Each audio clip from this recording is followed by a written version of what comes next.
সাম্রাজ্যবাদ মার্কিন যুক্তরাষ্ট্রের president Donald ট্রাম্পের চোখে চোখ রেখে কথা বলতে চেয়েছিলেন স্বাধীন সার্বভৌমত্ব দেশ ভেনেজুয়েলার প্রেসিডেন্ট নিকোলাস মাদুরো।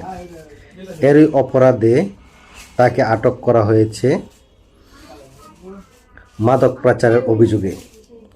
শুধু নিকোলাস মাদুরো নয়, এর আগে 2003 সালের অভিযানে ইরাকের সাবেক প্রেসিডেন্ট সাদ্দাম হোসেনকে আটক করে মানবতা বিরোধী অপরাধে মৃত্যুদণ্ড প্রদান করা হয়। তারপরে তাদেরই তদন্তে বেরিয়ে আসে আসলে ইরাকে কোনো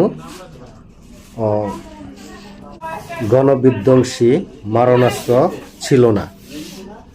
শুধু তাই নয়, পানামার সাবেক সামরিক শাসক ম্যানুয়েল নোরিয়েগাকে আটক করেছিল সেই সাম্রাজ্যবাদী আমেরিকা।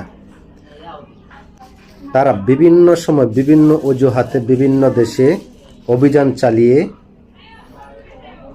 তাদের বিরোধিতা করা রাষ্ট্রপ্রধানকে আটক কিংবা হত্যা করেছে।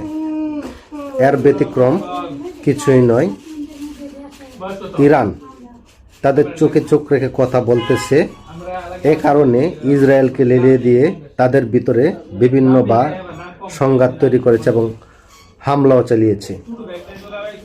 যারাই সাম্রাজ্যবাদ আমেরিকার বিরুদ্ধে কথা বলছে তাদেরকেই কূটকৌশলে ক্ষমতাচ্যুত কিংবা হত্যা করেছে এই সাম্রাজ্যবাদ আমেরিকা।